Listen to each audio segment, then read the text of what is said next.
coming to you from the historic Hart Building in Marysville, California, in Studio 93, in the Tank with Fish, with your host, Bob Fischetti.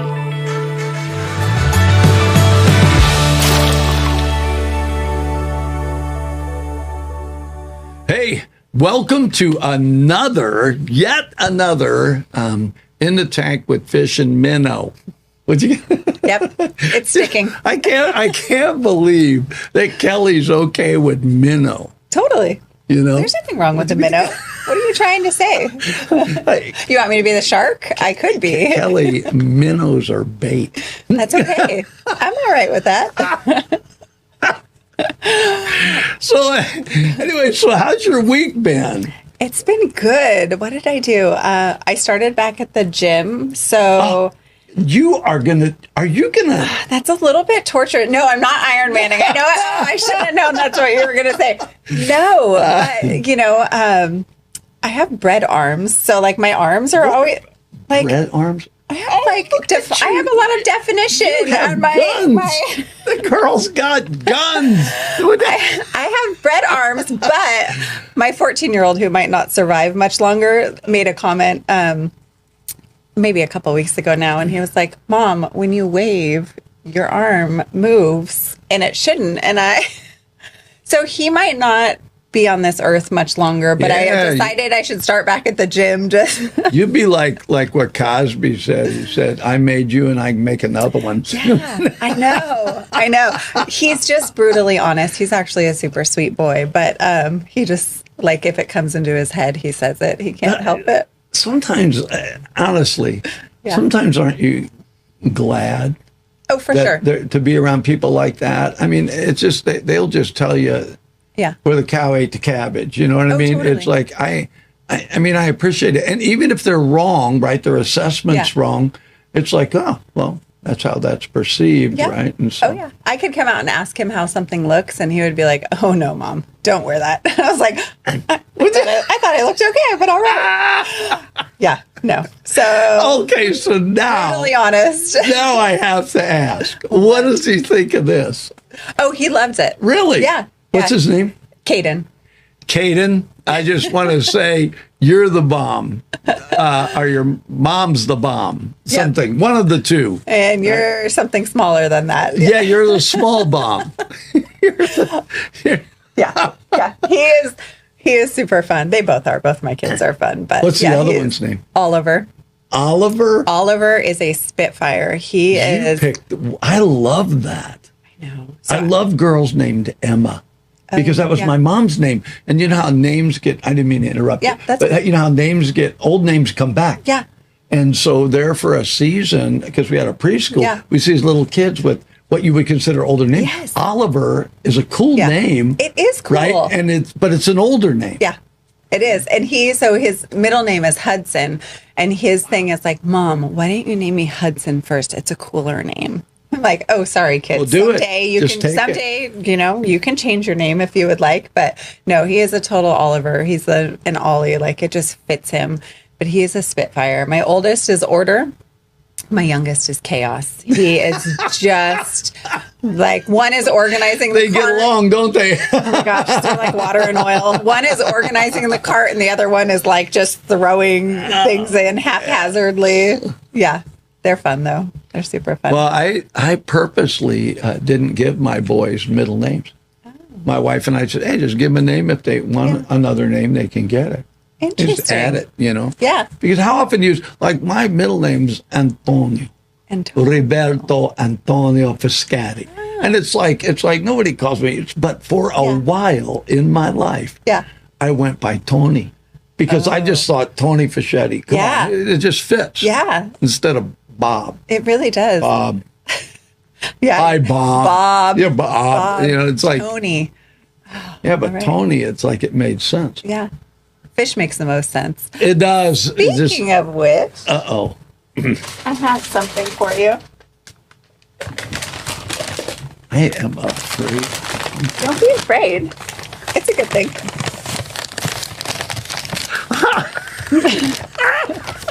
Don't worry, it's camera appropriate. Come on, this. Folks, this is something. So I teased Kelly about not having a cup, and I said, I'm going to get you an In the Tank cup. But Kelly goes and gets me an In the Tank. Is there a Kelly cup? Don't worry, you got me a gift too. It's to the left of your chair there. It's just for me.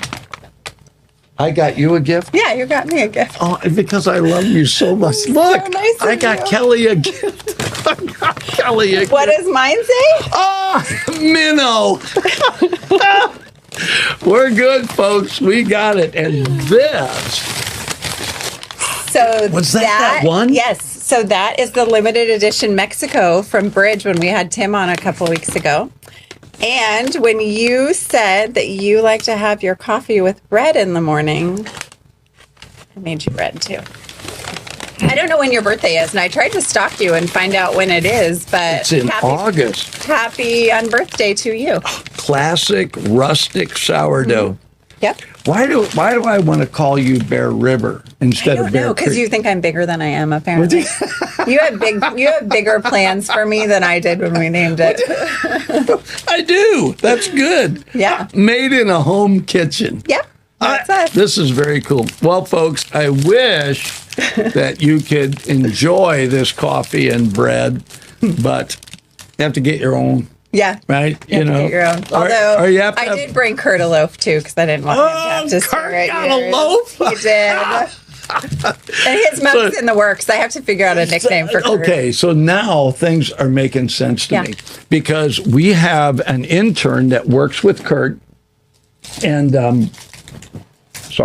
we have an intern that works with Kurt, and I said, "Hey, Kurt, I really want to move him into this, right?" And Kurt immediately said, as an assistant, right?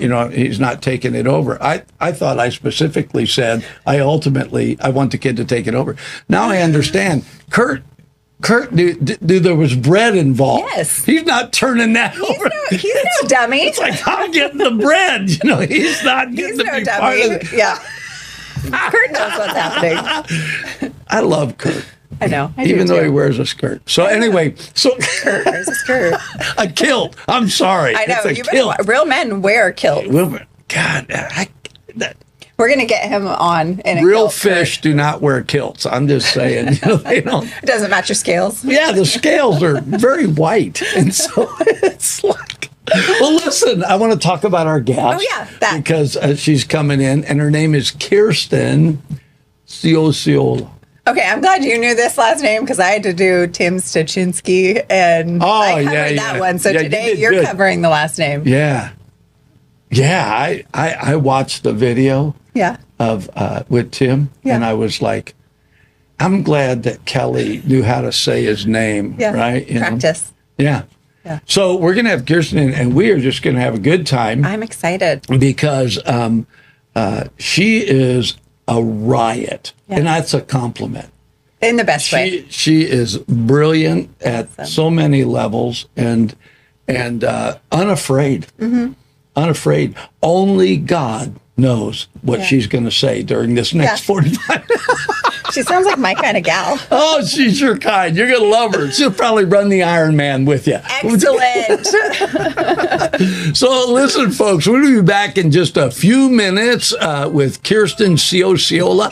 You're going to love this. It's an opportunity to kind of get to know her. Maybe some of you already know her from even the last name, but we're going to get back all the way to Indiana with her. Okay. Let's do this. That sounds good. Yeah. All right, we'll be right back. Stay in. Stay with us. Stay in it. Stay in the tank. I can't help it. Stay in the tank.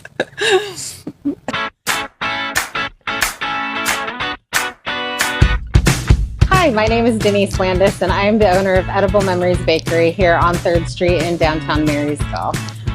We facilitated the market every Thursday on 3rd. We have food trucks, vendors, and live music every Thursday from 3 to 7:30 here on the corner of 3rd and D Street in downtown historic Marysville.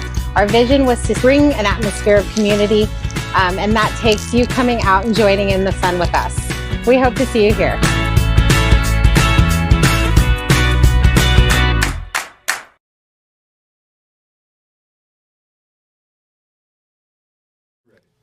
Okay, well, we're back with Kjerstin Ciociola. You actually got to go Kjerstin Ciociola, right? Ciociola. and so we're gonna back. We're gonna have a great time. I have to be honest with you guys. Off air, we already did everything we were going to talk about, so I don't know what we're going to do. We're not going to do over. We're just going to stare into each other's eyes and eat this bread. and eat the bread. And so I invited Kjerstin on, and the reason I did is I think from the very first time I met her, there was two things about her. Number one, she's brilliant. Number two, she doesn't act like that. I fooled him. She's just a real person, but she is brilliant. Make no mistake about it. So did I tell you she was going to be on, or is this like a shocker? No, this is like totally surprising. No. This is so fish.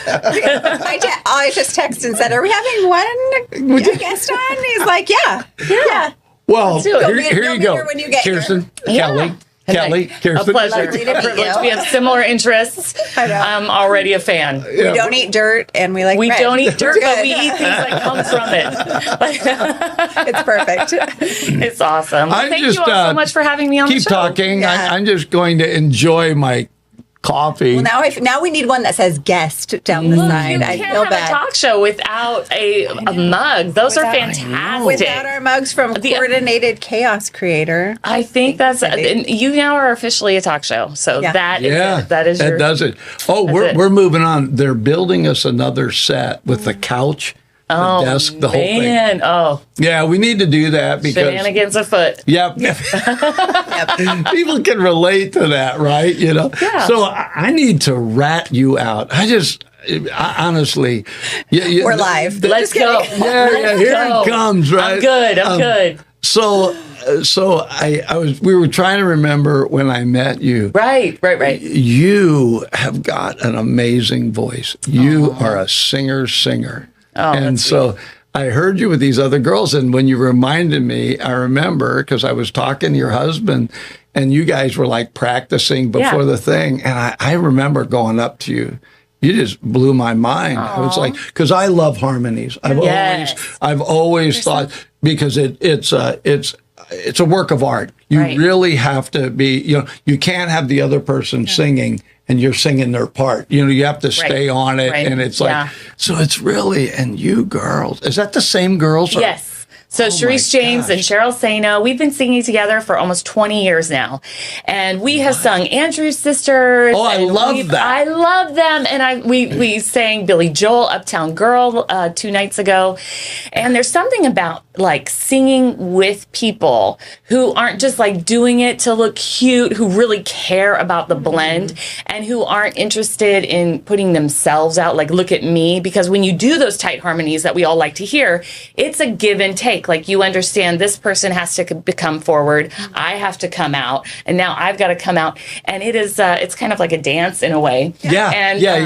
And and so they're so humble and they're hardworking, and we all love the artistry of it. And of course the national anthem, like there's just a profound moment like that is, so we sing that in front of hundreds of veterans. And let me tell you, that is no small thing. That is really intimidating. Like the heart gets pumping because like you can sing a thing, they did a thing.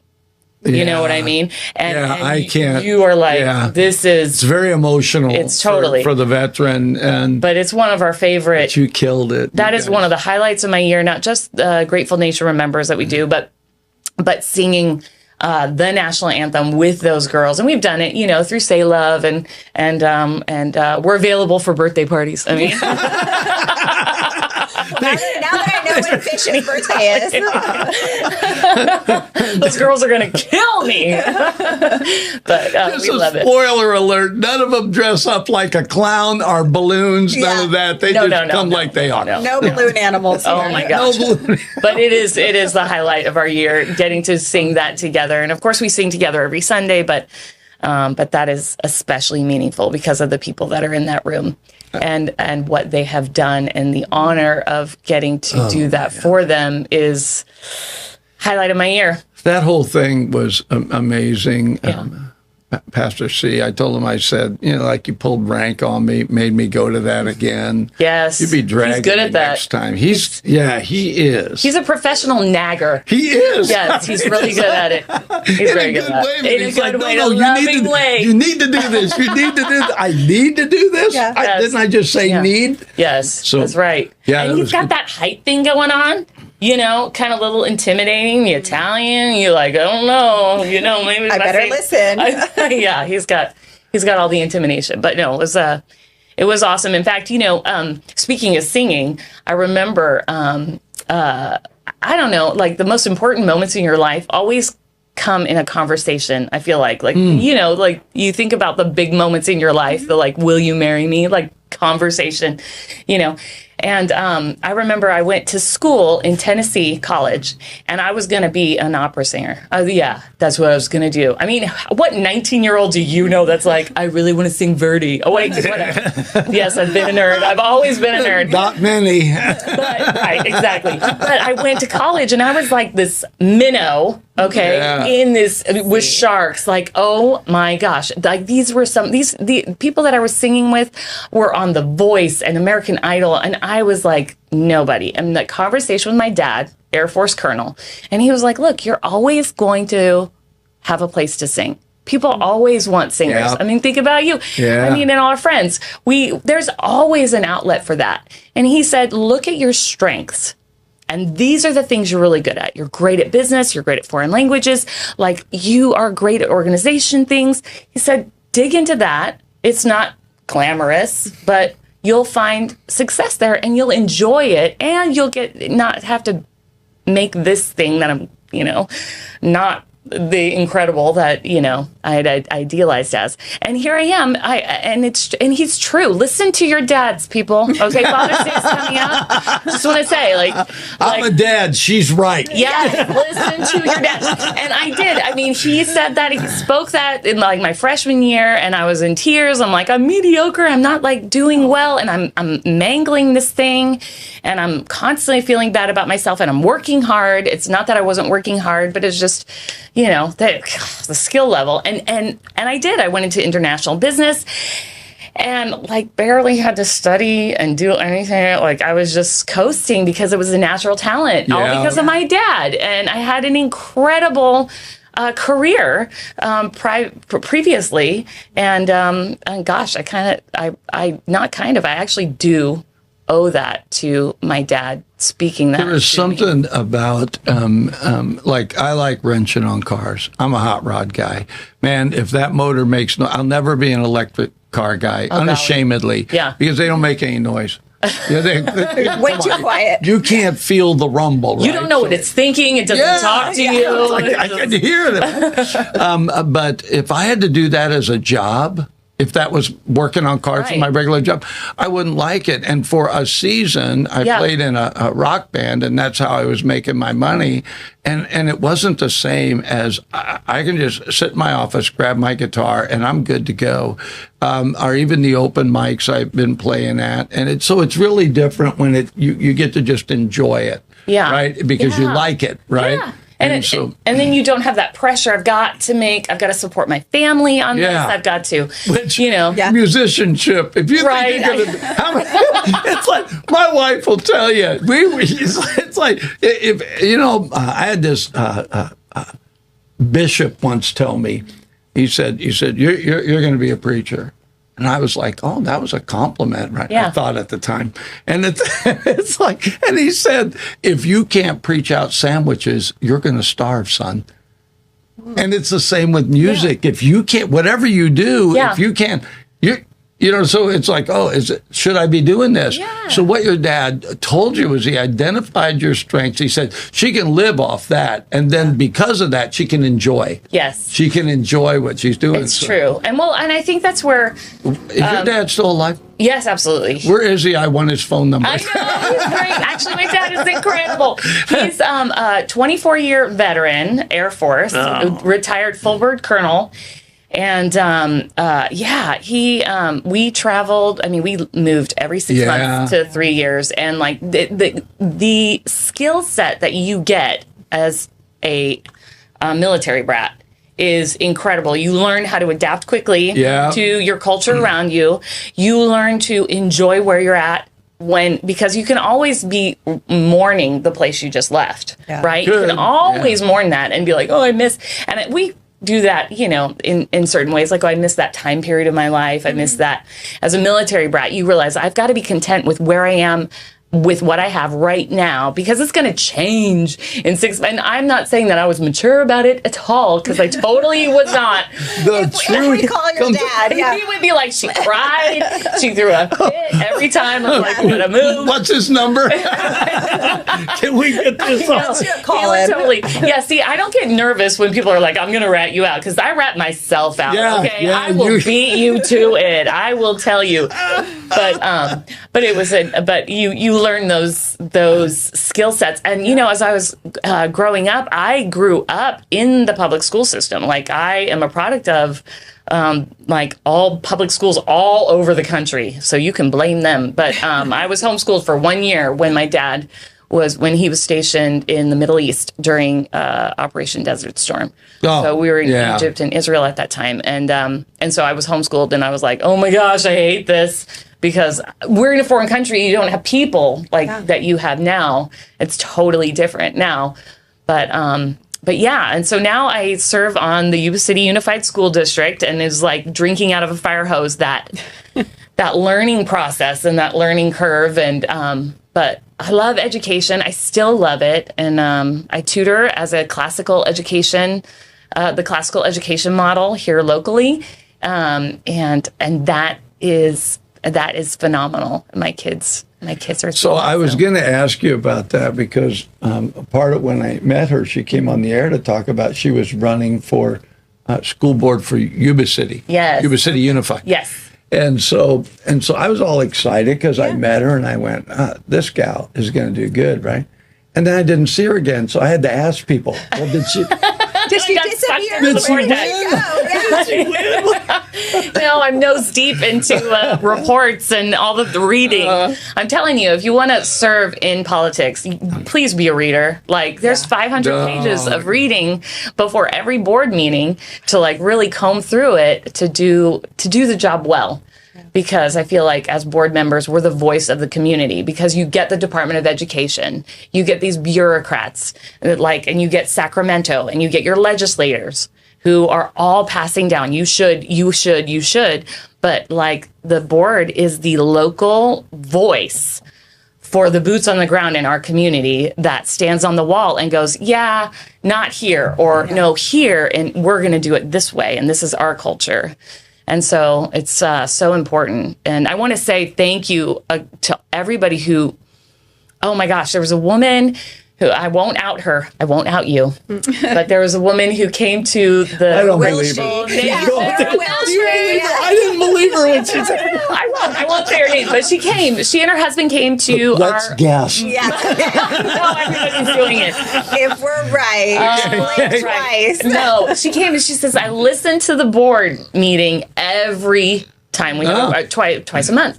And I was like, oh, the Lord bless you and keep you, to sit through, 4 hours of all that. And, but she was so grateful for those of us who do that deep dive on behalf of parents, and not just parents. I feel like people think that they have to be a parent in order to have what do you say, like a horse in the race when it comes to education. But as the community, we are all the customers, because that's the product they're turning out. That's our future police officers. Those are our future teachers, our future co-workers, and we're all part of that.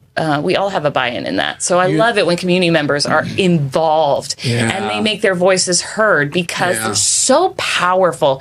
I know we all get that. Do you ever get that feeling like you're reading the news or you're reading the articles and you're like, oh my gosh, first of all, what are you thinking? Number one. And they're like, yes, that's a guilty laughter. That's guilty laughter, y'all. All the time. Yes, you're like, I mean, I am not that smart, but I know this is silly. Yeah, exactly.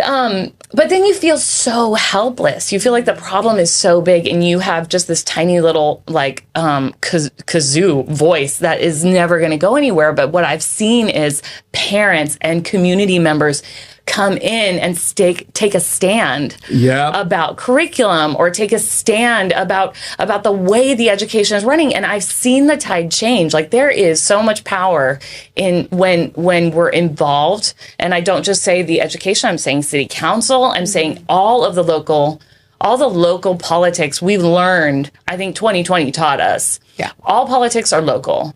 Because the things that Sutter Yep. County did during that directly pushed back against the policies of Sacramento made my heart beat It was strong huge for this both area. counties. Yuba Yeah. County did the same Yes. thing, and I was really grateful Oh, God. that there was that. I mean, 'cause I'm doing radio, and I'm trying to, trying to navigate that. Right. And I did want to tell you, General Flynn, when he came, they asked me would I MC that, 'cause at that time I was a captain. Yeah. And I understand protocol with generals. People think it's difficult. It's not.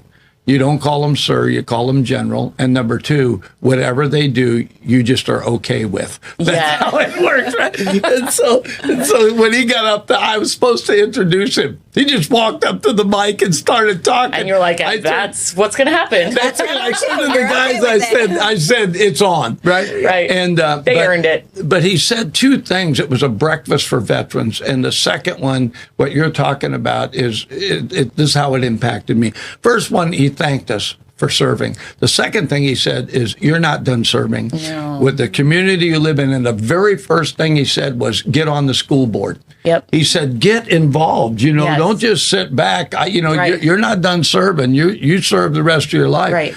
And it really impressed me, and it kind of really made me rethink radio, and now doing podcasts, moving towards TV, because it's like, okay, now I have a responsibility. Right. Right. And it's like, how do I get the voice? The mandate from the FCC is to educate and inform. But John McCain, when he pushed for LPFMs, he said, give the community a voice. That's why regular radio, right? They're selling commercial time, and they do whatever. But with community radio, you're supposed to, whatever the community's doing, you're giving them a voice. Right. Well, that's kind of ending up here. Yeah. And that's why I did having you come on. I wanted you to Thank talk you. about the school board. Yeah. You did get elected. Yep. You're doing something that not everybody would think they can, but you're not going to find out if you don't run. You didn't know if you were going to win or not. Oh, gosh. I did. I knew you were going to win. I mean, Well, it's not that I'm knows. He clairvoyant. knows. I just knew, right? He just knows. If they don't vote her in, I'm going to find out who didn't vote for her. We Italians, right? Well, How many ballots did you fill out? oh, golly. Oh, cut it. No. They got film of me night vision. What's that guy doing? Voting for school board. I know. Well, the other thing is that I think one of my strengths is I'm not afraid to ask questions, and I'm not afraid to look stupid as long as I don't stay stupid. Because people are afraid to ask questions because they're like, well, now I'm going to feel silly. Like, I'm going to feel dumb. And I don't have that problem. I'm desensitized to feeling dumb as long as I'm not dumb. So I will ask all of the questions. I'm like, why are we doing this? And why are we doing that? And chances are they don't even know. The people, they're like, well. Because nobody ever questions. And that's why the people getting into political positions now, whatever it is, or any government position, they have to be willing to do that. Yes. They have to. It's time to ask questions. Right. My generation, there was they even had shirts and bumper stickers, and they said "Question authority." Yeah. Now I realize that a good portion of that was out of rebellion. Right. But really, it should have been out of intellect. Right. You should want to know, why do we do that? Right. Why are we spending so much money on that? Why is that? Where does that go? Yes. Where does the money go? Right. And I want people on our local school boards who will say, guys, I recognize California used to be number one in education, and now we're not. Why aren't we? Right. And what do we have to do to get there? Right. And so I would like to see sometimes a turnover and have people that are not afraid. Ask the question. Right. And if they don't have the answer, then find out, are you going to go get the answer? But stay with it. Right. The worst things that could happen is somebody thinks I'm dumb. okay, but I'm learning, right? And, I guess I kind of am because I don't know this thing, or they're not able to answer. So I have nothing to lose. At the end of the day, like, maybe I don't win re-election. Okay. Like, I'm okay. I'll never forget when you interviewed me and like one of the first questions was like, so you want to be on the school board? Do you remember that? And I was like, nope. I am not, like, what politician ever says that? What campaigner ever is like, no, I do not. But I know I should be. But you see the need, right? Like, you don't, I'm like, no, I have a lot. I've got a full life. I love my family. I love my serving, and I love teaching, all this stuff. Like, I don't need to be on the school board, but there's a need, and I love this community. Yeah, like, this is my home, and I want it to be my kids' home and my grandchildren. I want this to flourish. And in order to do that, we have to take responsibility. And I feel like the way where we are currently in our culture, in our political environment, is because we love the idea of delegation because it's overwhelming, right? So we delegate and we vote on people and we go, oh, praise the Lord, they got elected, and now I can go back to my life, and I no longer have to read the news. I no longer have to write my congressman. I no longer have to. But it says in the Constitution, the first 3 words are, we the people. That's it. And so who's the government? We the people. We the people. Yeah. So it's our job, and as tedious as it is, it yields incredible results, which is like, that was one of the things I said early on when I was campaigning. Was like, look, if here's Democrat, Republican, whatever, vote for the candidate who's like, look, I want you to have the power. I'm like, the only reason I'm in office is to get rid of all of this government oversight, all of this, like, very controlling every minute detail, what you can drive, what you can watch, what you can buy, all of that. Yeah. And, like, put the power back into we the people of the United States, I've told the superintendents of schools on both sides of the river, when I had an opportunity to talk to them, that I would like to see some local control back. Oh, yeah. And so I feel like you guys are here. You're in the trenches. You could make decisions because you see it. But by the time that you take it forward and get through all the red tape of everything, right, or whatever mandates are coming down, whatever's coming down, by then you're just trying to catch up. It's like almost like they overload it, right? Right. And I do feel like we've got some very good people in different positions. Yeah. But it's like the authority and power to do what needs to be done isn't available. Right. And if we don't start moving back in that direction, Yes. it's not going to get better. No. It'll get worse because it's about the kids. Yeah. In the end, I had the chancellor at Yuba College. That has been years ago when I was on talk radio. But I asked him, I said, do you have any disappointments? Because he had taken over. It was out here at Yuba. And he said, only one. He said, I'm getting students that have got an 8th grade math and reading level, but they're coming out of high school. And I said, well, what happens? He said, well, the problem is I'll get a parent wanting to know, why is my kid in bonehead English? And the answer is because they can't pass English 1A. Yeah. They're at an 8th grade level. Yeah. So we, here we are pushing for kids to go to college. And certainly there are kids that are above average that are doing it, and kids that are like that they can read at that level.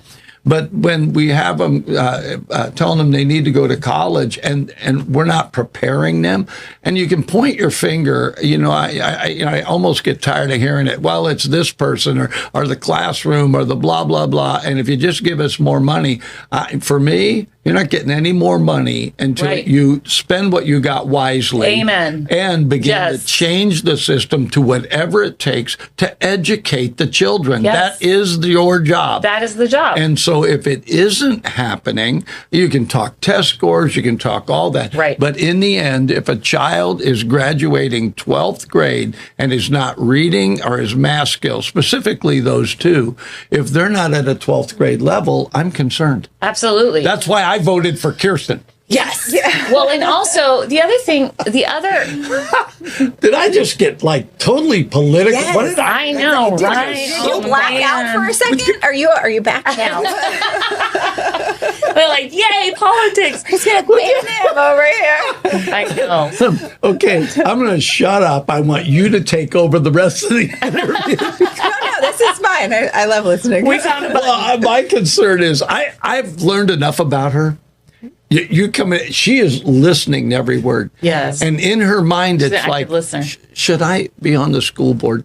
She will try anything. No, I'm gonna let her have this one. You can do there is whoa! no school I am board now happening. shocked. I know. You'd be good. You got teenagers, right? I do. Oh man, I'll never forget election night, and I was with a whole bunch of friends and some fellow candidates, and Londa Lamb, who also won on the school board, and we were together. And when it came in, and we were like the presumptive, voted The new in. kids Thank on you. the block. Yes, totally. We looked at each other like, oh my gosh, now it's Now the what? job. It's Yeah. on. Yeah, It's now the it's job. real. Now we're doing this. And if you wait to be perfect or to feel like you're ready, yeah, I mean, yeah. because you both have kids, right? Mm-hmm. I mean, remember that first one? Like I'll never forget, like having my daughter in the back seat of the car, like this tiny little baby, and they just let us leave the hospital with I this know. human. Yeah, I feel like no classes, nothing. You didn't even have to sign a permission slip. They just let you take this baby that you grew. Take a human child home with you, and I was like I was euphoric. First of all, because I had an incredible career. I was the #1 salesperson for a Fortune 500 company on the West Coast. I mean, it was crazy, and people were like, "Oh, you shouldn't get out and stay home." And and take care of your children because you're at the peak and there's only higher You have level. to be a career woman. Yeah. A wife and mother is not a career woman. Well, know? but it's a tough job. I mean, it's a hard job, and I don't get hardest plaques. job ever. Yeah, Yeah. But And it's like, if you're are you doing it kidding well, me? like it's easy to be a bad parent. Yeah. You just make choices about you.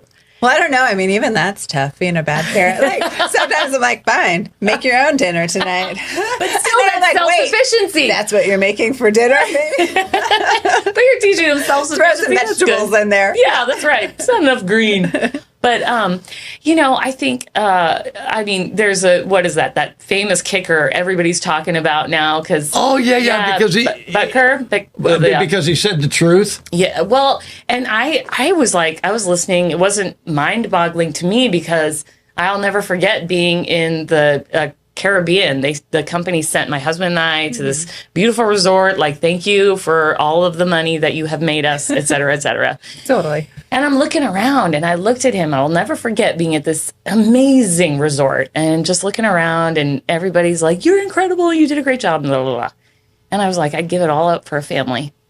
I would give it all up for family. And that's it. 9 months later, we had our daughter, and it's still difficult. Like, that's still transition. Like, how do I, as a wife and a mom, stay at home homemaker, you go from that high power 70-hour week career to home and the same things again and again and again and again and again. And you're like, how do I define success? Yeah. Well, your whole identity shifts when you become a parent. Right. And so you have to, for me, I remember almost grieving the loss of career. Yeah. But not in a bad way. Right. Being a mom, I can remember wanting to be a mom since I was little. So I knew that was what I wanted, but it was like, oh, I'm needed in a very different way. And my needs are around the clock now. And it's a very different life, I think, to go from having a career to having children and then deciding if you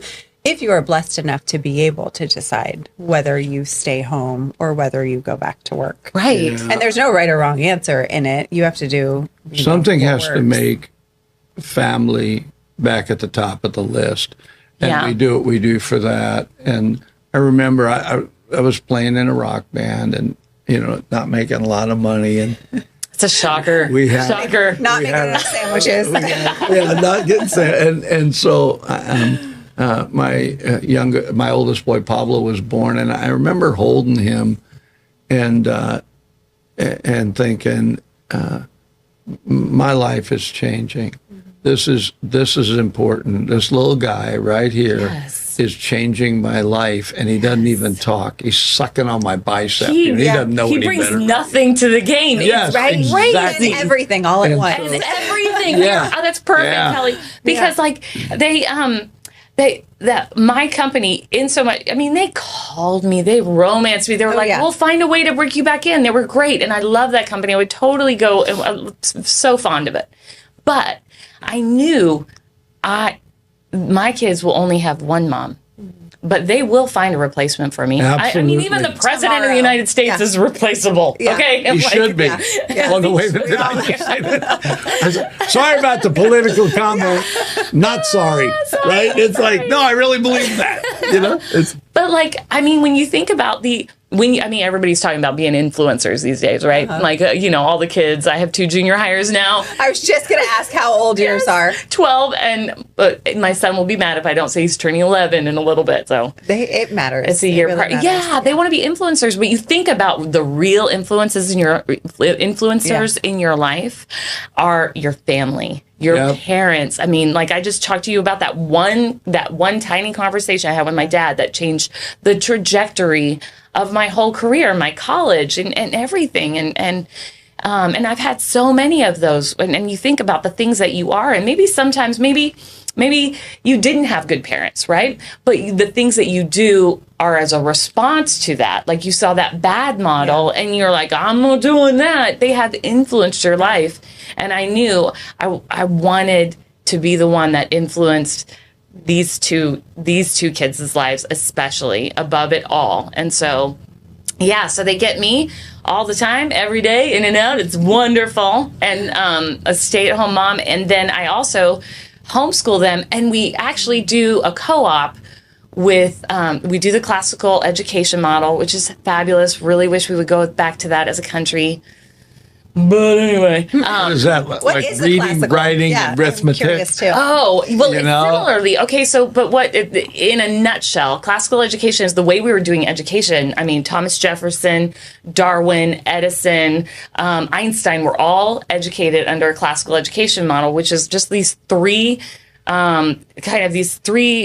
phases. When kids are like kindergarten through 5th, 6th grade, they are sponges. Yeah. Like they learn. I mean, there are songs that we can still sing that we learned back then. I hate to admit that, but I can still sing the Witch Doctor song. Ooh, ee, ooh, ah, ah, ting, tang, walla, walla, bing, bang, right? Ooh, ee, and I'm like, that's going to be stuck in there forever. That was 2nd grade. That is in the file, yo. That's in the vault. And so what they do is they see, so classical education leans into that and says, okay, you're not going to really understand context at that age, but we are pumping you full. So my kids learn about 400 memorized facts, sequential, like they do a whole timeline, world timeline. So major points in history, all the way starting from ancient history. So you've got the Egyptians, you've got the Greeks, you've got the Romans, you've got the Middle Ages, and they learn all the way up to modern times. So but they don't have context, but they can tell you in 1969, Edwin Aldrin, and like Neil Armstrong and Edwin Aldrin were the first men to walk on the moon. Like they could tell you things like that. And then the second stage is your logic stage, and that's where you learn, and that's more your junior high. You know, when they're starting to talk back to you. I was going to say, do they actually have logic yet at that point? Yeah, I know. I'm just kidding. So you're still learning like science and Latin and geography, and you're still learning the subjects, but the way you're learning it is directly based on your cognitive ability at that stage and the strengths that that stage has. Yeah. Like they have that memorization, like they can just like whip it. I'm amazed. My kids memorized all of the presidents of the United States in order, and they can just like whip it out and like just go on and tell. I mean, because they are sponges. I can do that, except for there's a few I can't seem to retain. Right, like Harrison. Like Harrison's in there. Yeah, I was talking more recent. Like, are we sure? They just won't stick in there. Yeah. Well, we got a song, but and then the logic stage is more about identifying those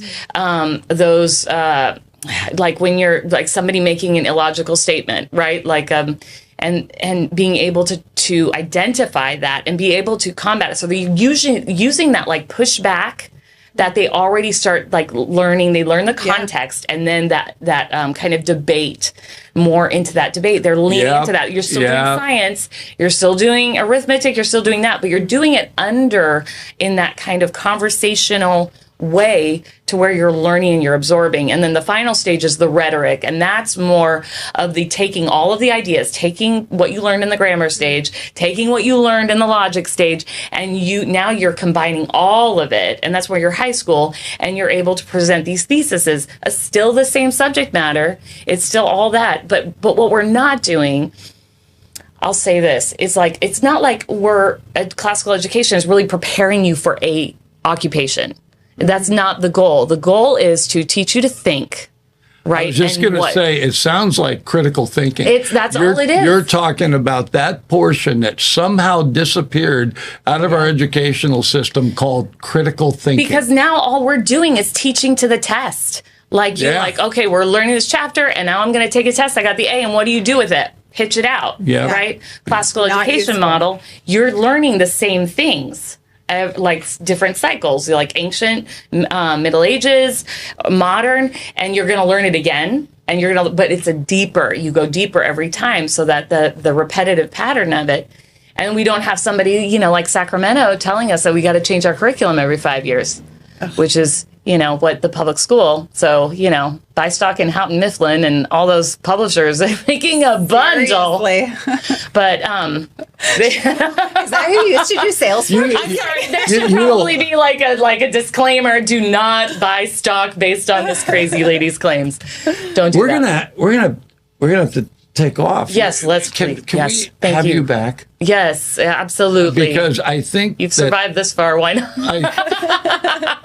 See why I wanted her on. Yes. Yeah. Total Spitfire. Yeah. And in the best way. And Thank you, Kelly. The same as she's not afraid to ask a question, she's not afraid to make a statement. And we've needed that. It's why I think things are changing. I've taken a lot of heat because I will just say, no, that's bad juju. This is a good idea. That's a bad idea. Yeah. And I love it because now I have a bigger voice. Yes. With the radio and this. And so because of that, I want people on who I know care about this community. It's not just your kids, there's other kids. Absolutely. And so I just think it's important to be able to do this.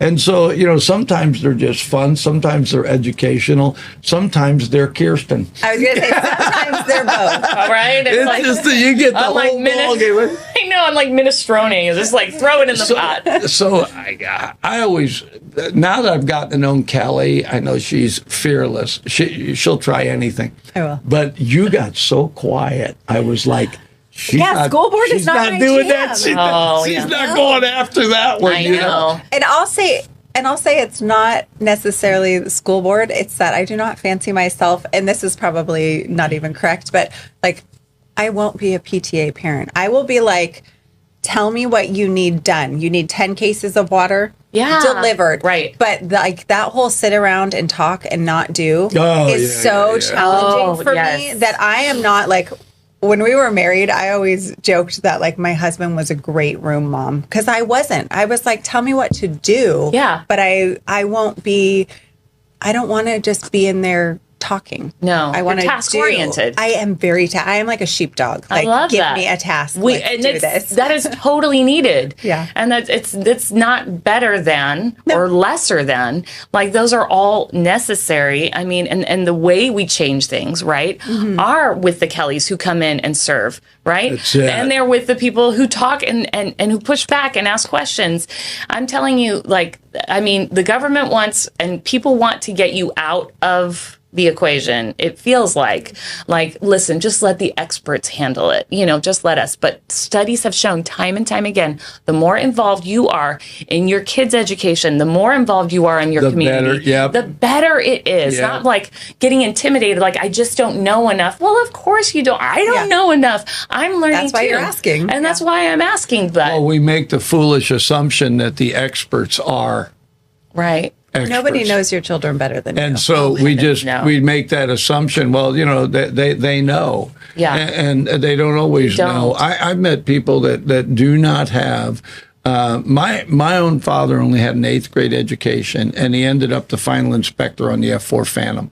And it's like it doesn't work that way. No. So somebody says, I'm an expert. Yeah. I feel like it's the Hollywood thing, right? I know. Right? Or I stayed at a Holiday Inn or whatever it is. And it's like, no, just because you played a pilot in the movies, right. You're not getting in that seat, or I'm not getting on the plane. Right. And so it's like, and I don't get on the plane, I get in the plane. On the planes for daredevils. I'm in the plane. Anyway, look at you with picking apart that preposition. I just did. I dig it. Listen, we got it. I want to do this. We can go all day. Yeah, we could go like 3 more hours. So we're going to have Kjerstin back on, and we're going to cover some ground that I wanted to cover with her. She only got a little taste of it, but we'll get back in there. But I want to thank you for coming on. Thanks, Fischetti. Yeah, you know what? You're like, she's unafraid of the tank. No. I love it. We'll talk about whatever. Yeah. Yeah. Dive on in. I think the problem is as a society, we don't talk about whatever anymore. We're so worried about making people afraid. Well, reality is scripted, and I don't like it. This is reality. Yeah. We're just going to talk. Because you would text me and said, what are we going to talk about? Right. Whatever comes up. I think I said, it's going to be fun. Yes. And you were right. You were right. All right. We're going to be right back. Stay with us. And I promise you, we will have Kjerstin back on. I know you guys love this. Only next time, I'm going to let Kelly talk. Maybe. We'll get the deep stuff. We'll be right back.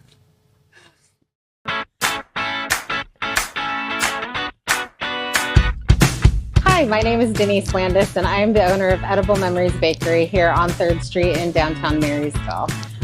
We facilitated the market every Thursday on 3rd. We have food trucks, vendors, and live music every Thursday from 3 to 7:30 here on the corner of 3rd and D Street in downtown historic Marysville. Our vision was to bring an atmosphere of community, and that takes you coming out and joining in the fun with us. We hope to see you here.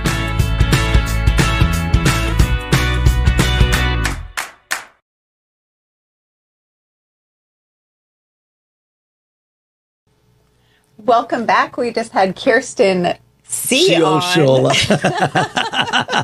We have to alternate who can say the last name. You can correctly. say Fischetti. I mean, I can say Fischetti. And if I forget, I can just, read your cup. I know. Because they're on there. You're so poised with your new coffee cup. We may have to make these available. I know. Right, because people have merch. Yeah. We could have merch. We could totally have merch. And Cynthia at Coordinated Chaos would gladly make more. Shameless plug. I know. I just love her. I mean, I messaged her with this idea, and she was like, "Oh yeah, we can make that happen." How did you get the logo? I know people. I have my ways. I'll never tell. You do know people. I do know people. I know people, but I'm terrible with names. Okay, so about our guest, I could totally digress on something else. What a hoot! I love her. She so from the first time I met her, some guys say I don't like strong women, right? I do. Yeah. Because I want to know. Good thing. I'm out. Well, that worked out, didn't it? And because pretty much they come in the front door. Yeah. And so with her, she is so multifaceted. Yeah. I mean, we talked about, her career beforehand. Yeah. She's military brat, right? She can sing like a songbird. I right? wish we could have her back on just to sing. I was going to go grab my guitar. Here, let's do this. What? Okay, that's happening next time. But there's just so much about her. But now I don't see her on a regular basis. Yeah. But I just connect with her. And I was at the event at the church that she goes to, that actually her father-in-law pastors. And I saw her, and I immediately thought, I need to get her on. And I saw our next guest that we're going to have there. And it was like, there's certain people I just think, man, I want the community to know them better. Yeah, absolutely. And she was definitely one of them. So did you know her before? No, and I love people that show up as they are and are just like, here I am. This is me. I really do. Like, I love people that you're not getting like, a fake up front. Like, she is all in and all her. And no, I really enjoy her. I knew you'd like her. Yeah. I thought you knew her. I wasn't sure. Because like sometimes I'll say, I said, do you know Kelly Trudell? Yeah. And they go, no. And I said, too bad. You're lost. What can I say? And so anyway, I'm very appreciative that she came on, and I do think you feel the same way. Let's have her back. Absolutely. Because we barely scratched the surface. I know. I had so many more questions I wanted to ask her, but chatty Ken over here was just, I mean, you could be a chatty Kathy, I guess, but was just on a roll. I know. Well, she fires me up. I know. Right? I could tell. She just absolutely speaks my language. Yeah. When it comes to things that I'm very passionate about with the community and with our children and school and, all that matters. And that's why you almost think, well, there's just not enough time. No, because we could have dove so much deeper around the education piece and the red tape and locally what's being done. But I think there's and both of you having teenagers. We didn't even get to touch that one. Get into that should have gone. Yeah. I know when she was talking about how, the stages of education and how they, really start to argue a little bit more. And I was like, stage. Oh yeah, the debate stage. But you know what? I want my kids to ask questions. I'm not that parent that wants my kids to just be quiet and sit there. I want you to ask questions. That children are, not to be seen, however that old saying is. Yes. Like, seen, not heard. Yeah, something. And it's like, no, they're thinking. And if you open that door and you're not intimidated by it, they're actually, that dialogue is healthy, and it helps them when they're having that dialogue with their peers. Absolutely. And so it's just, you gotta not be afraid of your kids. They have minds, they're thinking. And even though mine are really smart, almost like scary smart. Well, that's what they make duct tape for. Right? Like, the apple does not fall far from the tree when you get scary, sassy kids. So listen, we want to thank you for watching. If you want other tips besides duct tape about raising your children, you're on a roll today. Every episode we'll give a little raise your child. Yes. Parenting, child rearing. It's like I got grandkids, right? So I'm like in that mode. But anyway, we want to thank our guest, Kjerstin Ciociola, for coming back on. And for those of you watching, Kelly and I, Fish in the Minnow, definitely want her back. I'm going to let Kelly, those of you that are going, I wish Fish would have just shut up. I own the station, so there's no getting him quiet. I brought him coffee. I thought that would keep him quiet. I brought him bread. Thought that would keep him quiet. No. Hey, I do want to mention that before we get off here. I want to thank Kelly for the In the Tank with Fish and Minnow cups. And what was it? The name of the company that made this? Coordinated Chaos. Coordinated Chaos, right? And then also for Kelly for bringing in bread. I love the bread. And Tim Skaczynski for the coffee. It was the coffee that he had talked about when he was on. Yep. Kelly went and got me some. Could I get a better co-host? Not going to happen. Doubtful. Anyway, thanks for watching. You've been watching In the Tank with Fish and Kelly.